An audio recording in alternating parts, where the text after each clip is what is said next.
The Locked On Podcast Network presents the Big 6 in 60. The 6 biggest national sports stories from the local experts of the Locked On Podcast Network. Get the real story, why it matters, what's next, who wins the big game, and more, all in 60 minutes. The Big 6 in 60 starts now with the biggest story in sports. Thursday night football. First place in the NFC East. What more could you ask for? You are Locked On NFL Crossover, part of the Locked On Podcast Network. Your team every day. David, for the first time in a long time, the Eagles and Commanders are playing for first place in the NFC East. Yeah. Let's just start there. Did you expect that this game, let's go back to when the schedule was made, was going to have this big of an implication come Thursday night? No, I mean, I think it's hard for anybody to have predicted that, this game would be for first place. And of course, the most rabid Commanders fan would love to stand there and say, like, I knew this was coming and I knew all that. And that's fantastic, right? That's what fans are for. Like, fans are supposed to look at the rookie quarterback and the brand new head coach and the sexy GM and say 14 wins. Like, nobody's going to stop this crew. And I love it. But, being an objective observer, it's hard to look at a team with a new head coach, 60% or a turnover from the active roster from last season, rookie quarterback, offensive coordinator, obviously is new with the new coaching staff. And it's an offensive coordinator that a lot of people just didn't have a lot of expectations for coming back to the National Football League. So it's hard to say that. However, I will say, going back to preseason coverage, that we kind of laid out a blueprint to what could lead the Washington Commanders to contend to win the NFC East division this season. And it led to 10 victories. So we mapped out 7 of them that we felt, the Commanders could pull off. They pulled off a good amount of those so far. And there are a couple that they need to kind of steal. The Ravens could have been one, the Steelers could have been one, and splitting with the Philadelphia Eagles is certainly part of that blueprint. And then getting some help from the likes of the Dallas Cowboys, who are, imploding and beating themselves more than I think anybody else is beating them, and certainly helping, helping that cause along. So all of those things combined, we saw a path to it, but to say that we predicted it, I think would be going a little too far. And I think right now, Jaden Daniels has been the one that really has this thing pushing the whole ship in the right direction, right? And I just want to say, from an Eagles fan perspective, you have not seen this much respect for an opposing Washington quarterback in a long time. And that might be the biggest fear for a lot of people, because we know that in this division, it's usually the quarterbacks that take it. Is Jaden Daniels, he's got to be not just an RG3 blip in a pan, right? Like, this guy is legit, and he has the frame and build and everything to withstand the injuries in the NFL. So I'm a little nervous for tomorrow just because of one guy, and I think a lot of Eagles fans are as well. Yeah, I mean, a dynamic quarterback changes things, and there's a lot of franchises in the NFL that have a history with dynamic quarterbacks, but I don't know if there's a franchise other than the Eagles that has more of a history. I mean, going back, Randall Cunningham and all that stuff. Like this franchise knows, and so that means the Eagles fan base knows how much of an impact a dynamic quarterback can be. So when you see one wearing opposing colors, I think that's where some of that respect comes from. And, I will tell you, man, and I know we're on a short week, so maybe some of that is the short week as well. But I got a lot of trash talk in my YouTube comments from Cincinnati Bengals fans. I got a lot of trash talk from Bears fans. I got a lot of trash talk from Steelers fans. Obviously, Steelers fans feeling pretty good about that trash talk now. Haven't really gotten a lot of trash talk from Eagles fans so far. So I think that kind of echoes your sentiment of the respect that Jaden has kind of brought to the team. And, not only that, but you also look at the defensive side of the ball, I think, and when Bobby Wagner arrived, there were some obvious questions about physically where is he as a player, but pretty much everybody echoed the same sentiment that even if he's not physically there as a player that he, where he was before, his arrival and his decision to join this team specifically automatically legitimizes the team, and it legitimizes what they're doing in Washington. And then you see that, the defense isn't the best in the league, certainly, but they're doing enough, and they're certainly hunting the ball more recently. They're getting their sack numbers up recently.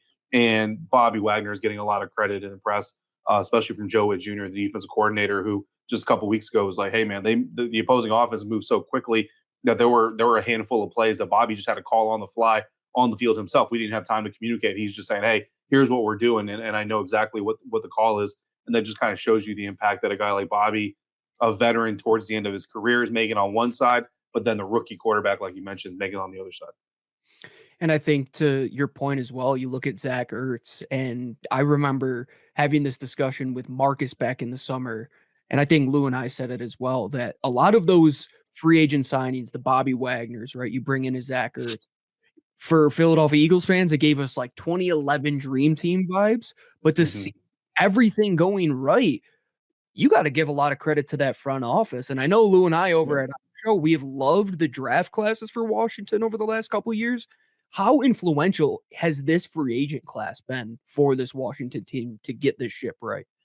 I mean, truth be told, man, the new guys are pretty much everything, right? I mean, Mhm. outside of, Sam Cosme is a returning player. Obviously, Terry McLaurin is a returning player that's doing a lot of good stuff. Brian Robinson Jr. And Benjamin St. Juste is a starting cornerback. I know a lot of Commanders fans have some angst with him after that touchdown he gave up against Mike Williams. And then you, of course, have Deron Payne, who is obviously on the starting defensive line, and I think his impact is definitely more felt by the team and outside the stat box. But outside of that handful of guys, Quan Martin is also one of those that you need to shout out. Like outside of about a handful of guys, everybody else is new, whether they're a veteran free agent or whether they're a rookie draftee. And this draft class certainly has made a massive impact on the team, and looks like it's poised to make an impact moving forward. I mean, we haven't even seen Ben Sinnott or wide receiver Luke McCaffrey really scratch the surface of their potential and their ability given on this team, and that's something that we certainly hope to see moving forward. But yeah, man, I mean, it's interesting because with as much changeover as they had this season and as impactful as that changeover has really been this year, there stands to reason to be a good amount of changeover next year. There's like 32 or 33, I remember the exact count, but there's more than 30 expiring contracts on this roster right now. So these the guys are in. potential for this, what's that? These guys are in, like they're ready. Like they know that this year Yeah. they have to go and get it because of Yeah. how many guys are impending the end of their Washington careers potentially. So, I mean, Yeah. if It's basically one a team tryout. said they were going all in, Jerry might have said it, but Washington really has showed it so far, in all honesty. Yeah, and they'll tell you too. And DQ has been asked, and he has admitted, like he'll admit that they're a little bit further ahead than he expected them even to be at this point in time. And that's always a pleasant surprise. And what you get to do is you get to start picking through those 1 year deals and expiring contracts and say, okay, are you a reason we're ahead of schedule? And if you are, maybe we plan on offering you a little bit more money in the offseason. I think obviously, going back to Bobby, I think Bobby Wagner is the type of player, like if he wants to come back on a 1 year deal next year, kind of play that 1 year to year type of situation, I think this team would love to have him back. And continue to mentor all the new players they bring in. But there's gonna be a lot of contract decisions they got to make, and then of course the players have to make their decisions on: are you willing to take what the Washington Commanders are going to want to offer you, or do you want to try to test your value on the market? Say, hey, look what I did for that Commanders team, and imagine what I could do for your team, and all those things. And then again, Adam Peters is going to continue building this thing through the draft. So how the draft board looks and how the draft class looks and where he thinks he can go get talent is going to play a part into it too. So it's going to be really interesting to see how this team looks 3 years from now versus right now, because as good as this team has been so far, it could look incredibly different. In 20, even as early as 2025, but certainly 2026. Before we get into the Eagles portion of the show, let's take a step back and look at the present. I was going to say the future. We were just looking at the future, but the present right now. Who is not going to be playing in this game for the Washington Commanders? I know the new addition, Lattimore, he's not going to be in this game. Who else is not going to be able to see the field on Thursday? Yeah, so linebacker Nick Bellore, who's a special teams ace. He was a special teams ace in Seattle. He's the guy that, they brought him in there for that reason. He's been pretty solid on special teams, injured. Last week, he was wearing a pretty gnarly brace on his leg. So he's not going to be available, I don't think, for some time. Certainly not this game. You already mentioned Marshawn Lattimore, and then kicker Austin Seibert. And as much as people might kind of like blow over the kicker, Austin Seibert was the fifth kicker this team had on his roster this season, because that's how much it struggled to find a solidified kicker after releasing the first one due to off the field problems. But they brought in Zane Gonzalez. Zane Gonzalez made all of his kicks last week, so you hope that can continue this week, but it's a different environment. That was a home game. It was daytime. The weather was fairly decent. Didn't start raining until after the game. This is Philly. This is prime time. You know what I mean? It's a little bit more ramped up. So we'll see how Zane does. Hopefully they're not relying on him to kick a lot of field goals and they can worry about him making the extra points. But Right now, everybody else looks at least healthy enough to go. Most importantly, being Brian Robinson Jr. To help establish that power run game, because this is certainly a run first team. Even though the attention is all on Jaden Daniels, and without Brian Robinson, it's much harder to establish that run game for the Commanders' offense. Guys, ever feel like you need a little boost in the bedroom? It's time to stop worrying about your performance and get Hims so you can feel confident knowing you can get hard and stay hard whenever you're in the mood. Hims is changing men's healthcare by providing you with access to affordable sexual health treatments from the comfort of your couch. Hims provides access to a range of doctor-trusted ED treatments like chewable hard mints and Viagra and Cialis, and their generics for up to 95% cheaper. The process is 100% online, so there's no need for uncomfortable doctor's visits. Start your free online visit today at hims.com/lockedon. That's HIMS.com/lockedon for your personalized ED treatment options. hims.com/lockedon. The products mentioned are chewable compounded products which are not approved by or verified for safety or effectiveness by the FDA. Prescriptions require an online consultation with a healthcare provider who will determine if appropriate. Restrictions apply. See website for details and important safety information. Subscription required. Prices vary based on products and subscription plan. The Milwaukee Bucks overcame an 18-point deficit. You are Locked On Bucks, your daily Milwaukee Bucks podcast. Now, Frank, I'm not going to lie. The game was looking a little shaky at certain points. Halftime, I was like, I don't know. It looked a little dark in the third quarter. Bucks got it going. I was sitting there like, man, Justin and Frank got the good juju. They got the win. I'm going to have to come back, talk about this loss, this and that. But crazy third quarter for the Bucks. They responded with a 38-24 third quarter. Then they had the sequence in the fourth quarter when Ron Holland was quote unquote fouled on the last shot there. Had 2 free throws to be able to win the game. He missed both to send the game to overtime because, as we all know, ball don't lie. And then you get to overtime. You got Giannis going crazy. You got Brooke showing up, but Giannis is the story here. 59 points for Giannis on the evening, an NBA season high for the league in itself. Plus, he had 14 rebounds, 7 assists, 2 steals, 3 blocks. This was one of those special Giannis games. Yeah, I mean, where does this rank, Camille? I mean, this is definitely a top 5 all-time Giannis game. Yeah. You know, I think we know the Game 6 2021 sure. performance. That'll always be the top of the heap. But I think this game is right up there with the 64-point game. It's up there with, you know, any other game that you can think of. And it's just one of those games, like you said, you know, we podcast after every game. Yeah. And a lot of nights it's like, oof, you know, especially the first few weeks of this season. Mm-hmm. And I watched this game. My wife's out of town. I watched the game with my daughter Tilly, who's 6. And I posted a picture of us. She had her Giannis jersey on. I got my Giannis jersey. I'm too old to have a proper jersey, Camille. But yeah, I mean, this is, you know, it's like it's a November regular season game against the Detroit Pistons. And everyone, you know, if you read the headlines, the NBA product is bad and regular season games don't matter. And, you know, for you and me and everybody out there listening, you know, our everydayers in particular, and probably on a day like this, maybe some people who aren't everydayers, right, but got to see something special and want to share in that, right? Like, it's a privilege that we get to talk about this game, but more importantly, Giannis Antetokounmpo. And, you know, it's just like you just can't help but feel something a bit different when you see him do what he did tonight.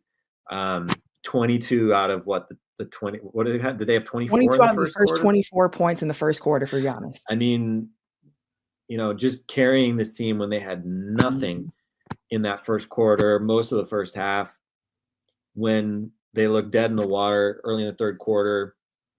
I remember thinking, I mean, I'm almost tweeted, it's like, so what version of the Bucks do we see here? Do we see a team that, you know, tries to lock down and do something, or do we see a team that buckles under the pressure and just kind of mails in the game? And second night of the back-to-back for both teams. Pistons played at home in overtime last night as well. Obviously Bucks, you know, under strength with Dame and Giannis, or Dame and Chris out. this And then was Bobby just too in this one. and Bobby, late scratch with Bobby. Some people may argue that was, maybe less of a factor, but certainly from a depth perspective and a scoring perspective, right? It was brutal watching this team in the first half, but the energy just changed in that third quarter. Some shots started to go down, and what we can talk about: Brooke Lopez, Gary Trent, Torian Prince. Yeah. I mean, it's amazing what happens when somebody else does literally anything, Camille. Like it's felt like for like all season that there's been so little help, and that's why the offense in particular has struggled. So to see Giannis just absolutely doing everything, I think he was 7-11 from mid-range. Obviously just dominant in the paint, attacking the rim, 16 of 17 at the foul line. I don't know if he had any assists in the first half because literally nobody could make a shot. It was all on him, yeah. And he ends up with 7 assists, the 3 blocks, the massive block on that alley-oop attempt in overtime. He should have had a block on the last play of regulation. Yep. And it's these games. I mean, it's so fragile, right? Bucks should have lost this game if you just look at that last play. They didn't deserve to lose, but Ron Holland should have made one of those free throws. Bucks had no timeouts. They should have lost. And I'm sure you and everybody else was like watching this and just feeling like, as fans, we just got robbed, right? We just saw our team get robbed.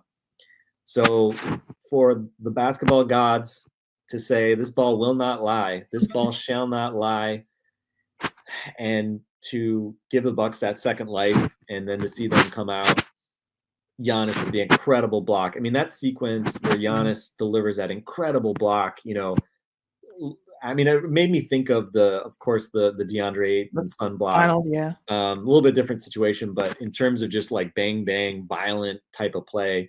And then for Brooke to take that trail 3, I was like, that's like the audacity. The audacity in that situation for that shot.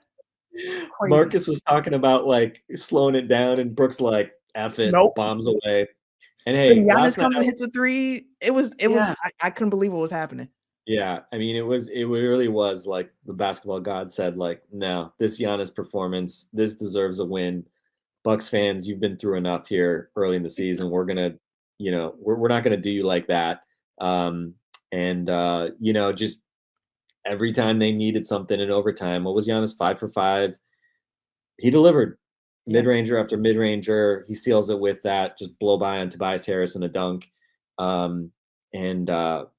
Just really special stuff. And I think again, I tweeted about it earlier. I think he had the 4 blocks last night. I think he's got 12 blocks in his 9 blocks in his last 4 games. Now he's got 12 blocks in his last 5 games.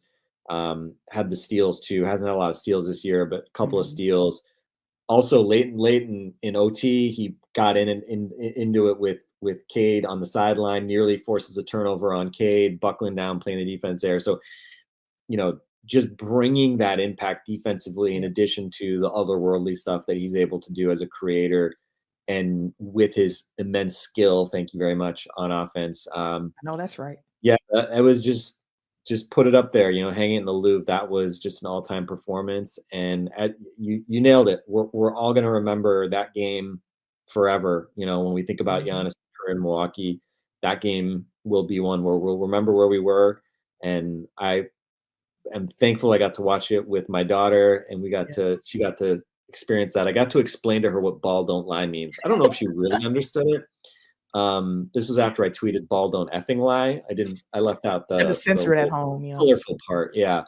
It was, I hope everybody else got to enjoy it as much as I did. And I'm sure you did too, Camille, and everybody who got into that arena. You could tell the MVP chants after the game was over. Giannis doing the interview with Melanie Ricks.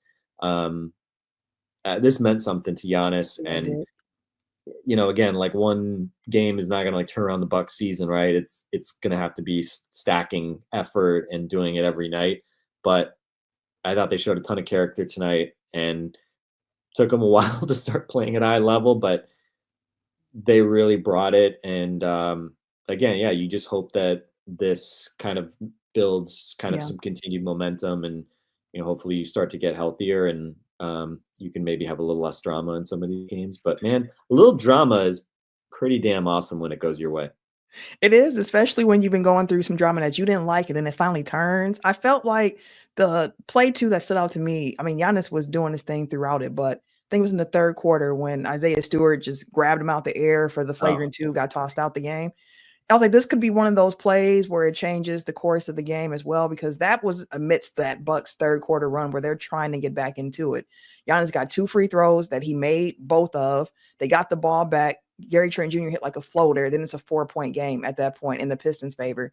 The Bucks keep rolling. And yeah, it might not, it's my hyperbole because we just got done watching it, but this felt like one of those games that could propel a team forward after having a tough start. Again, you got to see them stack the victories, stack the performances. We've seen them, have great one-offs, but the fact that they had this type of effort, especially on Giannis's back, the 5th game in 7 nights for the Bucks, 2nd game of a back-to-back, just the effort being shorthanded, even if it's against the Pistons, a Pistons team that was also without some key guys on their side as well, but also not a Pistons team that we've seen necessarily in years past. Like, they're a bit better what we saw before. And I quickly thought that Malik Beasley was going to have a revenge game, but Giannis was able to get the last laugh on Bees. Yeah, he did. It just, it just didn't end up with a win, but he pretty much did everything else. But Camille, I was nervous. Definitely afraid.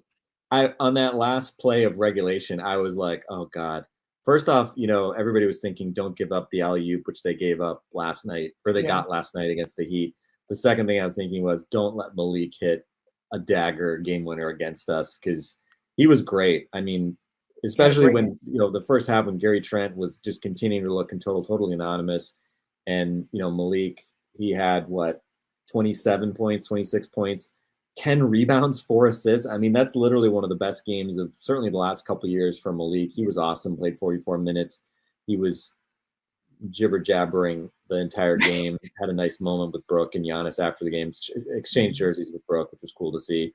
It's like revenge. It's like the Bucks couldn't pay you anyway, so it's not like you got a pay increase on your side. Exactly. So yeah, this was all around win-win. We got to see our boy Malik hit some shots, but ultimately we got the last laugh here for the Bucks, and it was one of those games where it was not the same guys that did it last night either, which I thought was another interesting thing, right? Giannis had to play a totally different style game than last night, but they got some guys that have been struggling really came through, and you just hope that this can kind of be a catalyst for the team, as you were alluding to, but also for the likes of a Gary Trent Jr. and Brooke Lopez too, whose offense has been just so brutal. So good to see him, and Brooke especially was awesome on both ends. You are Locked On Steelers, your daily Pittsburgh Steelers podcast. Hey, well, welcome to the AFC North party, right? 10 weeks, Steelers don't have a divisional game. Ravens have already had 3 of them. They've gone 2-1. Crazy. And this one is the biggest one. This is essentially battle for first place in the AFC North as it stands right now. Pittsburgh coming in 7-2, Baltimore 7-3. And you have a lot on the line here. And we talk about this rivalry all the time. I know that over recent years, some people have said, it's lost some of that intensity, lost some of that rivalry shine. But man, we've gotten a lot of quotes this week from both sides that maybe it's juicing up this rivalry once again here. It certainly is. And you're right. I think part of it was like both teams had their successes. So like the Ravens were Super Bowl champions, and they kind of like there was a mutual respect there, and the hatred of the Ray Lewis days and Ed Reed and Hines Ward, those kind of went to the wayside. They still don't like each other, but they don't hate each other nearly as much. But oh boy, did some stuff get said in the Steelers locker room on Wednesday. Patrick Queen saying on his being let go from Baltimore, he said, quote, "I wasn't wanted back. I didn't get the offer back. It was definitely kind of upsetting, being there for 4 years and the bond that you grow with your teammates." He said, "You put your body on the line every single time that you go out there, even when you can barely move your leg or whatever the injury may have been. So I definitely feel a certain type of way after the whole situation, but I'm over it now." Doesn't sound like he is, Kevin. Sounds like he has a lot to say there. Patrick Queen was a guy that, just last year he had some, thoughtful words about the Steelers-Ravens rivalry, and now he's on the other side of it. And Kevin, it seems interesting to me. You got him saying that, Deshaun Elliott going on Marlon Humphrey's podcast calling the Dolphins soft, Arthur Marlette talking. There's a lot of interesting bars being thrown around right now. Yeah, and I know that when Patrick Queen signed over with Pittsburgh in the offseason, a lot was made of it from Patrick Queen himself. I mean, again, his introductory press conference, he said he wanted to take on that villain role. And, with the Baltimore situation, I mean, he revealed, and I think he might have mentioned it before, but he definitely made it clear during his press conference on Wednesday that Baltimore did not offer him a deal to come back to the Ravens. And I think that it definitely hurt him because he's still talking about it, and actually went into more specifics and said that he didn't really get over it until late August, early September when the games ended up starting, and that he definitely did feel a certain type of way about it. Said that he hasn't talked to John Harbaugh or Eric DeCosta since signing with the Steelers. So, this is going to probably be about as juiced up as we see Patrick Queen all season, I'm sure, because of all of the feelings and the emotions. And I think that's what this rivalry needs, right? I think some of that juice is going to be good for it, and some good old trash talking, so some good old, talk on the field. That to me is going to be huge. And the Ravens, they didn't offer Patrick Queen a deal because they paid Roquan Smith and they brought him in. He was the guy essentially you had to choose. In Baltimore, I'm sure didn't feel comfortable paying 2 big money contracts to inside linebackers. So for Patrick Queen, he did a lot of good things in Baltimore, especially when playing next to Roquan. I think Roquan unlocked another level of him in Baltimore, and obviously he's gone on to Pittsburgh. I know it was a bit of a rough start for PQ to start off the year, Chris, but as we saw in that Commanders game, I think that was his best game of the year. So I'm expecting to see Patrick Queen all sorts of fired up, and then we haven't even gotten to Deshaun Elliott, but I want to talk to you about Queen, because how has he looked in Pittsburgh so far this season?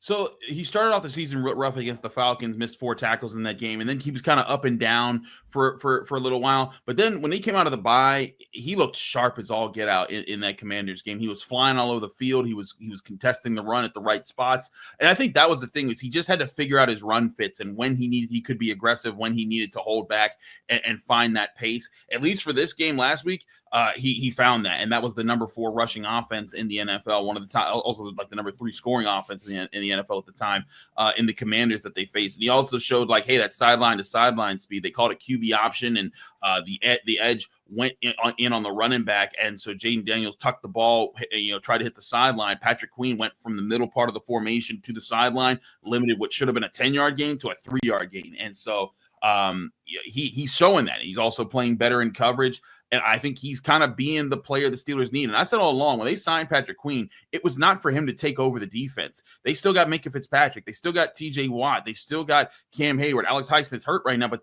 they're loaded with guys that are game changers. They just need Patrick Queen to be a really good linebacker that pieces it all together. And I think he's starting to do that, Kevin. Yeah. And that obviously, for the thing with PQ coming into the league, was he came in during the COVID year, didn't really have a ton of experience at LSU in terms of getting big reps in season after season. And so it was hard for him and that entire 2020 class to get a rhythm. Certainly struggled in coverage, struggled with some of his decisions, got benched against Kansas City during his rookie season. And, that's a big wake-up call. But I think we started to see that evolution in year 3. And then when Roquan came in, we started to see the big evolution from Patrick. So I think, to me, rivalry week with Patrick Queen versus Derrick Henry, I think everybody's going to be watching that first meeting in the middle between those two, seeing who wins. But a couple of years ago, Deshaun Elliott won a meeting in the middle between Derrick Henry and himself. Now, that was when Derrick was in Tennessee and Deshaun was in Baltimore, but that was a big forced fumble play, or I think he might have been down, but he jarred the ball loose. But Deshaun went on Marlon Humphrey's podcast, and Marlon was like, okay, well, Deshaun, what's it like being a little bit of a lack of loyalty guy now, full-blown traitor, kind of in a jesting but not so much way. And Deshaun Elliott was like, hold on a second, I'm not going to say traitor, because the Ravens actually had an opportunity, he said, to sign him back, but they decided to go and get Marcus Williams. Deshaun Elliott went on, has played for a bunch of different teams. Now Pittsburgh, his latest stop, but he goes to a Steelers team where he's not required to be the best safety on the team. Obviously, Minkah Fitzpatrick has that honor. He kind of found a career revitalization in Pittsburgh this season? He certainly has. He's been huge for them against the run. He's been helping against the pass. He helps underneath, and like he can kind of be that strong safety the Steelers have needed, and kind of wanted Terrell Edmonds to be. They wanted Edmonds to be a little bit more physical, and Deshaun Elliott's being that. He's helping a lot against the run. He's been a great fit for what the Steelers have needed. And you look right now, a colleague of mine, Derek Bell, who does a lot of great Steelers analyst work, he pointed out, hey, Minkah Fitzpatrick doesn't have any interceptions this season, but you know what team is giving up the fewest amount of passing yards down the middle part of the field? It's the Pittsburgh Steelers. They've allowed the fewest receptions and the fewest receiving yards in the middle part of the field this season. And a lot of it is because teams are not throwing it to Minkah Fitzpatrick, and Deshaun Elliott is contributing to that by helping take away tight ends, running backs, helping against the run. They're figuring that they're figuring some things out, and I think they're getting sharper with how they're disguising things too, because they've had a lot of injuries here and there that have kind of held guys back, and now guys are fully healthy. And I think one thing you're going to start to see is more disguises as far as where the coverages are leading, more disguises where the pass rush is coming from. They're flipping TJ Watt and Alex Highsmith a little bit now, though Alex Highsmith will be out for this game. Preston Smith will be in there. Nick Herbig should be back this week. This is a Steelers defense that those guys have fit very well into. And it's interesting how passionate they sound about this rivalry game coming the other side of it. And how like that kind of contrast with like Deontay Johnson, who seemed kind of not too enthused about it. Like about, he wasn't looking for a revenge game. He's just more like, hey, I'm just excited to see what happens this week. Yeah, Deontay very complimentary during his media availability on Tuesday about the Steelers, saying it's going to be weird to be in the away locker room. He's never been in the away locker room, so this will be his first time actually doing that, and said, he still talks to guys over there and has good relationships. Obviously, during rivalry week, you're kind of like, hold on, put all that to the side for a week. But again, he's the new part on the other side of the rivalry. But Arthur Millette said that, look, you're not a Raven until you beat the Steelers, right? That's a big thing in Baltimore. And obviously the Steelers have had the Ravens number over the last handful of seasons. In the last 8 games, the Ravens are 1-7 against the Steelers. And look, some of that has to do with the fact that in a couple of these games, the Ravens have been resting their starters in week 18 as the 1 seed, or, last year in Acrisure, just drops galore for the Ravens wide receivers, and that contributed to Baltimore's loss. But, a win is a win, and a loss is a loss. And right now, Pittsburgh, I think the last win was the Duck Hodges overtime game, the Marlon Humphrey punch on Juju. Was that it? That was the last time I think Lamar won. Yes, okay. But remember, there was the Kenny Pickett game where he got injured and Mitch Trubisky yes. And then Chris Boswell missed like 2 field goals. I think one got blocked by That was when Roquan and PQ each had an interception, right? Yes. Okay, yeah. So, there we go. Lamar's last win was the Peanut Marlon Humphrey game, but the Ravens' last win. Okay, yeah. So, still, not a great record for the Ravens. And look, Lamar will be the first to tell you, and he did on Wednesday, that the Steelers defense has given him the most trouble. He doesn't necessarily know why. He said the rivalry atmosphere and a bunch, but credit where credit is due, even though as hard as it is being Ravens-Steelers rivalry week, that Pittsburgh defense has found a way to shut Lamar down and has certainly been Lamar's kryptonite over the years. Game Time has a new feature called Game Time Picks that makes getting tickets for your favorite live events even easier. Game Time Picks filters out the fluff to show you only incredible deals on great seats, so you don't have to waste time searching through thousands of tickets. Curation makes it easier to save more on sports, concerts, comedy, theater, and more near you. You can take the guesswork out of buying tickets with Game Time. Download the Game Time app, create an account, and use code LOCKEDON for $20 off your first purchase. Terms apply. Again, create an account and redeem code LOCKED ON for $20 off. Download Game Time today. What time is it? Game time.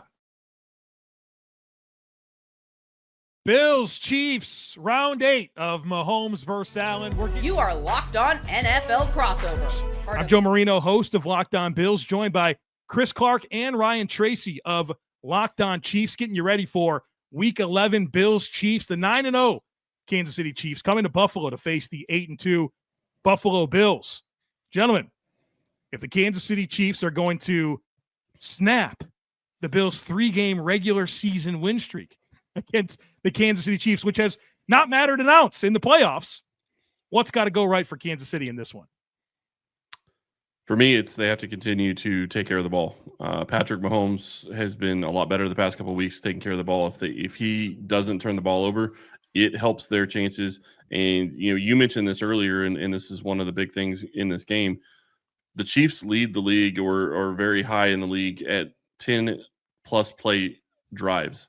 That wears a defense down, that wears a team down.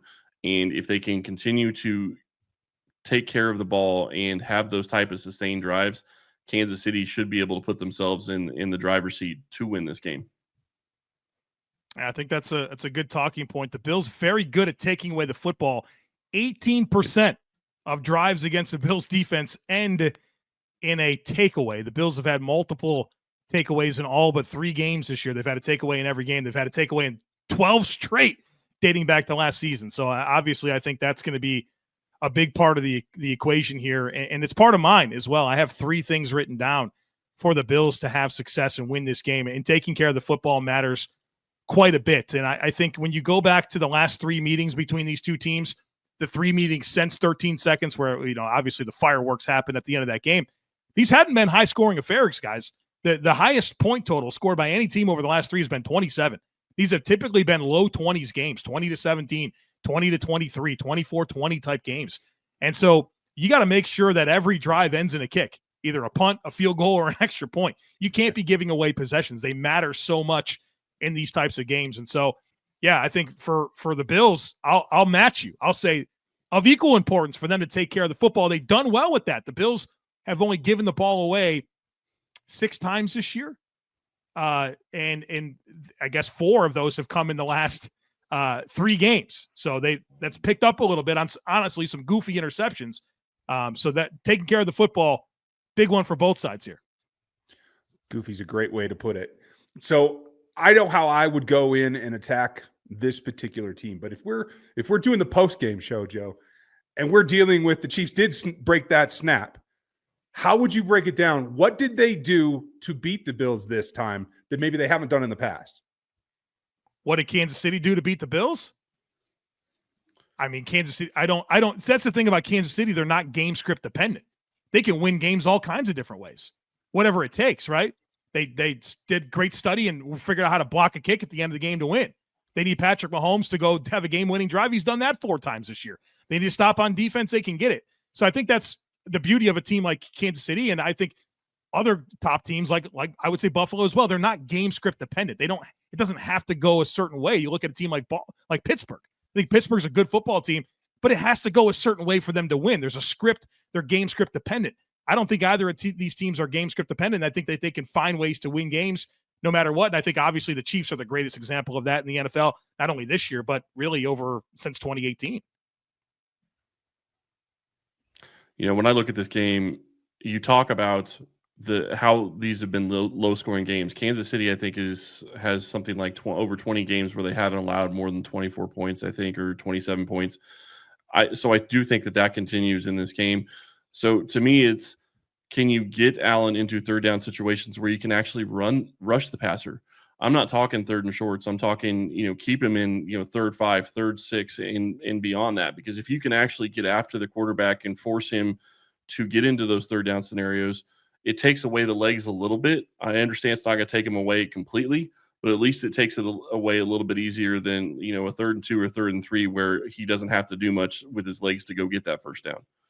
Yeah, I think Josh Allen's legs are going to matter in this one. He's choosy these days with when he's going to run.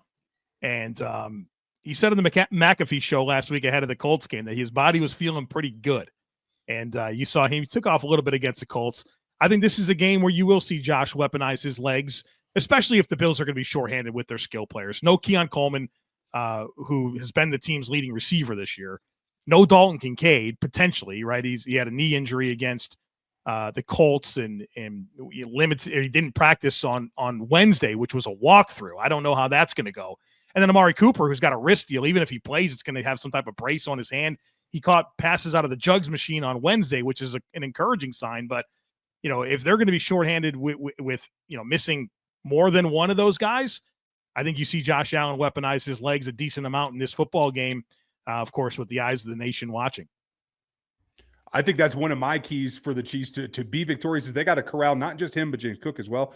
And for me, I would even go to the point, given the weapons that aren't there, is prioritizing the run first and really selling out, especially early in the ball game, to make sure that those two cannot hurt you. I'm talking overload blitzes. I'm talking all kinds of disguise.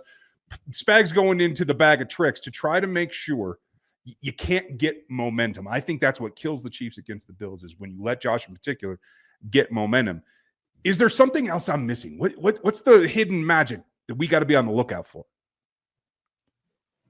I mean, the Bills have become a pretty balanced offense. They run the ball very successfully. Their zone rushing offense has really taken off lately, and that's allowed them to kind of work in some of the efficiency to the passing game. I think an X factor for me is going to be the down the field passing for Buffalo is, what type of appetite do they have for it, and is it successful?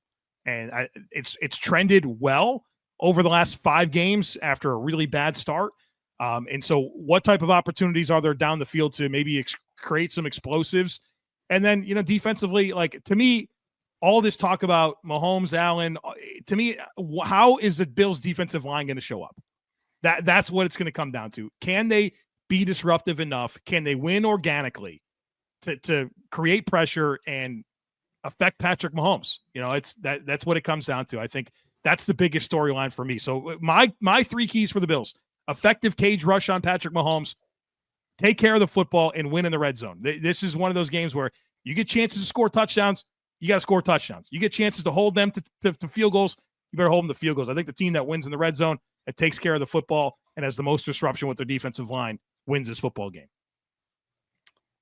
Can't argue there. I think the defensive line disruption is going to be huge in this game, and Kansas City has struggled to get after the passer the past couple of weeks. Possibly with the Bills missing the right tackle, that could help Kansas City a little bit, but I do think that Chris Jones and Tershawn Wharton have to be absolutely disruptive, and George Karlaftis needs to be helping as well. So I do think if they can get pressure on Josh Allen, that's going to help, because you do not want to be blitzing Josh Allen, much like you guys don't want to be blitzing Patrick Mahomes to try to get pressure. That does not work out well for the defense usually.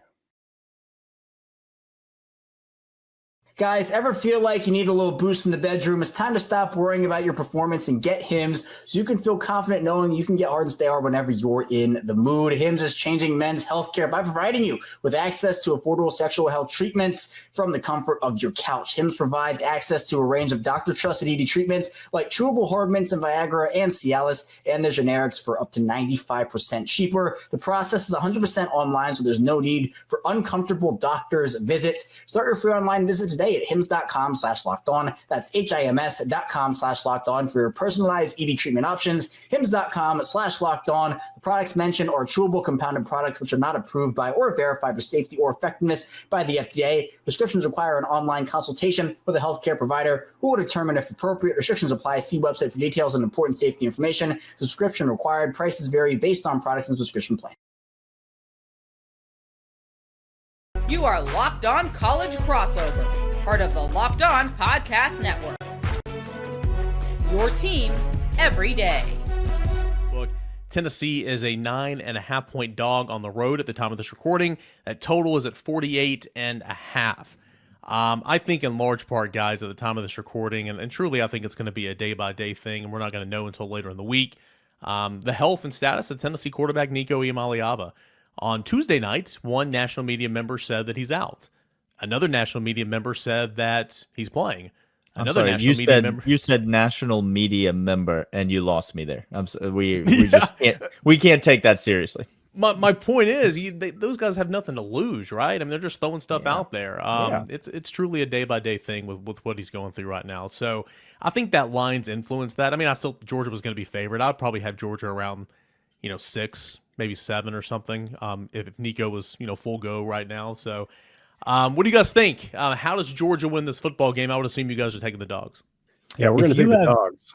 Yeah, if you have Sanford Stadium at night as a 12-point advantage, then yeah, I think you could justify favoring Georgia by 6 or 7. But based on what we've seen on the field this year, I don't think there's any justification for Georgia being favored this high.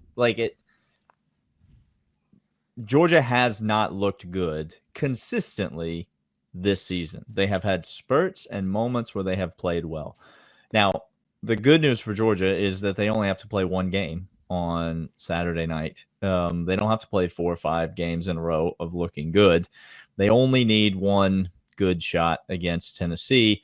And so, and I do like them to do it. I like them to do it because I like the Kirby Smart, Josh Heupel matchup, if I'm just going to be totally honest. I like Kirby scheming defense against Josh Heupel scheming offense. Until I'm proven otherwise, I'm going to assume that he's got that puzzle solved. And so I like Georgia, even if Nico plays. I'm basing all of this on the fact that Nico is going to play. So I like Georgia to win this game.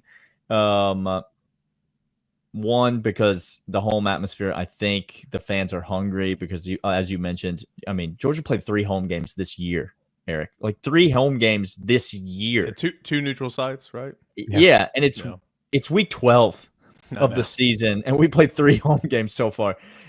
Georgia fans are hungry. A night game against Tennessee, backs against the wall, as Clint mentioned earlier. And so I'm going to go with the Dogs, probably by a touchdown. I think somewhere in the neighborhood of, 24-17, maybe. Clint, before you give your pick, I mean, the great coaches do this, so I'm not trying to make. I mean, I'm making fun, but I'm also not trying to make fun. Like, what's Kirby Smart telling his teams this year? I mean, how bad does everybody in America think that they're awful? They're a horrible football team. I mean, he had his team convinced last year they were the 5th best teams in the SEC East. I mean, how does that work? Like, Kirby Smart is going to just absolutely, it's us against the world, just like the great coaches do. But I feel like he's certainly going to be on one this week. This year they're right, though. This year we are awful. Yes. So, like, this year, that's the one difference is this year we are really actually awful. There ain't no coach speak going on. Just speak is happening. No, I think what's really wild is that early on in the season, we saw a very comforting cuddle like Kirby Smart. And you saw even with Carson Beck, he's our guy. He's the best quarterback we have. I'd rather have no other quarterback than him. You hear that over there. Now, behind the scenes, you are going to start seeping out a little bit. He called a player Pope celebrating with opposing fans. Which was fair. 100%. Like, yeah. But that was a crack out of character for Kirby. Yeah. Usually he has Kirby all day long. So I think the frustration is mounting for him. I think he is going to be on one with the guys this week. And I think his messaging has been everything we want is still in front of us with how awful and how horrible and how bad it's been. Everything is still in front of us. And nobody thinks we can do it, guys. Yes, of course. Look where they ranked us. They ranked us near the outside of the playoff. We beat Tennessee. We go and we take care of business at a cupcake, and then we beat down our rival. We are in the playoff, and we are everywhere we want to be. We get a couple weeks to prepare. We're going to be back here in Athens for a game, hopefully. All of that takes place. So I think that's his messaging. Everything we want, one game ahead. And he's right. You win this game. And so it doesn't have to just be coach speak. It is truth and coach speak at the same time. It's really wild to me. The way in which you beat Kirby Smart defensively, scheming wise, is not with a passing game that is elaborate and tries to hit the one hit and goes and that big, deep, intermediate, and then short. That's how you do it. Texas couldn't do that. That's Steve Sarkisian a little bit. Josh Heupel, Steve Sarkisian are more in that side of the Venn diagram than they're not.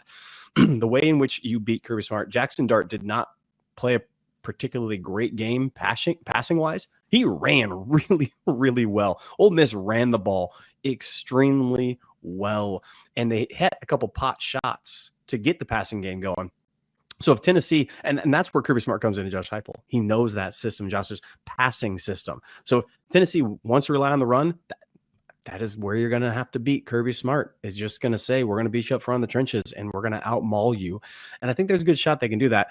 Even if they did that to keep the game close, I still like Georgia by touchdown. I don't like the point spread is a lot, but 7 points is much more like it. I would have put this spread at 5.5 if I had to choose, but Vegas knows better than me. Jalen Milroe ran on Georgia. Obviously, Jackson Dart ran on Georgia. Nico's got the ability. He doesn't try to run, but he's got that ability. That's not Gas and Moore's game. So, I think that'd be something huge if Nico obviously is out of this game. I think, I'm going to pick Georgia to win this game. I mean, right now, there's no reason for me to pick against them because of these factors. Health, not just your quarterback, which is the most important thing. Where's Dante Thornton now? He's your big play guy. Where are your guards at right now? Tennessee's a bit banged up. As I mentioned, road games have kind of been giving Josh Heupel some issues here at Tennessee, and it's going to be loud and rowdy. I think Georgia's got back against the wall. And I think Georgia's a solid football team. I don't think Georgia's as dominant as it's been in years past, but I still think it's a solid football team. I do think it's going to be close, and that's if, Nico is playing or not playing. I think it's going to be a close game. I think Tennessee's defense is going to show up and give this offense every opportunity. I think the run game is for the first time since Josh Heupel's been here, I think Tennessee's going to have a successful running day. I'm not saying they're going to go off, but I like this offensive line and I like Dylan Sampson a lot. So I think it's going to be close. Because of all the uncertainties right now with health and status, especially the quarterback, I'll certainly go with Georgia. But I think I'm with you guys as well. I'll say Tennessee covers, and I'll say that you're probably under that 48.5 as well. Again, elimination game for Georgia. For Tennessee, if you lose this game, you do need some help. You need to be, relevant in the eyes of the committee and all that type of stuff. But as you guys pointed out, Kirby's message is control what you can control. Everything's out in front of you. Same thing for Tennessee. Everything's right out there in front of Tennessee. So for sure, control what you can control. Boys, what do you got coming up the rest of the week so that my listeners and viewers can get more scout on Georgia? What do you got coming up on Friday?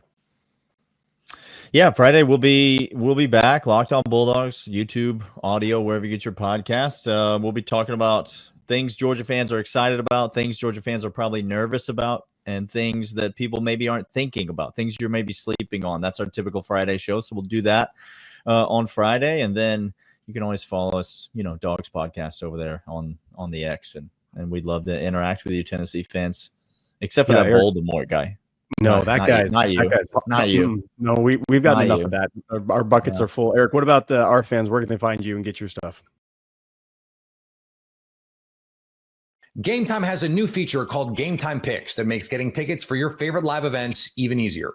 Game Time Picks filters out the fluff to show you only incredible deals on great seats, so you don't have to waste time searching through thousands of tickets. Curation makes it easier to save more on sports, concerts, comedy, theater, and more near you.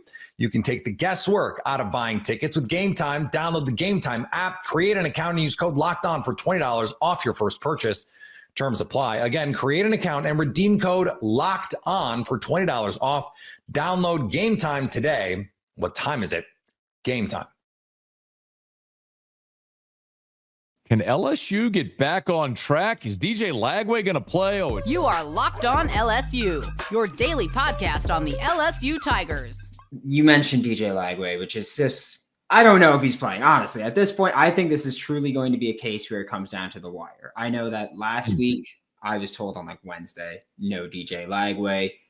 But I wanted to talk a little bit about LSU first, but just how you guys rebound from this. Because I feel like you're at the point where when you guys played Texas A&M, it was, okay, we got a decent shot at playoffs. We control most of our own destiny. Probably going to drop a game in that stretch where it was A&M Alabama. Of course, you dropped both of them there. So just from a mentality standpoint, I have to ask how you think this team rebounds from that, where, three losses at this point, 21st in the country, not exactly inside the college football playoff right now. Yeah, I think the team is probably fine. I think young people are way more resilient. The fan base is not. And Brandon, this is wild. So think about, so you brought up A&M. So think about this.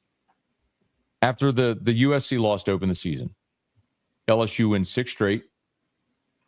They beat Ole Miss, which was a massive win at the time. It still looks awesome now. You bludgeon Arkansas, who at the time, remember, Arkansas was coming off a bye, and the last time we'd seen them, they upset Tennessee on their home field. So that looked like a great win.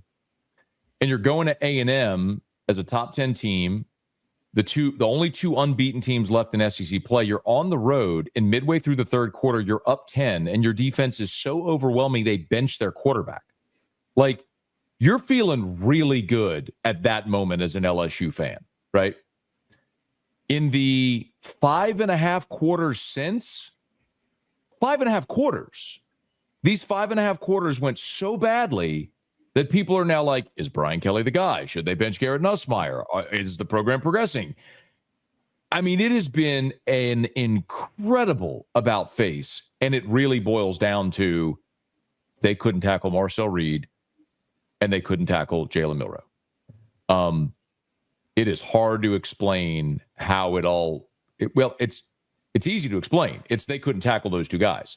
It's hard to understand why they couldn't come up with any semblance of a plan against those 2 guys. But specifically about, the feeling internally, man, I think they're young people. They're resilient. They get to go play a game on Saturday. But for Brian Kelly, for the coaching staff, for the administration, the fan, all the way on down, like they have to go beat Florida on Saturday. Like you cannot lose this game to a team that might be playing a third string quarterback that just had to give the vote of confidence to their coach.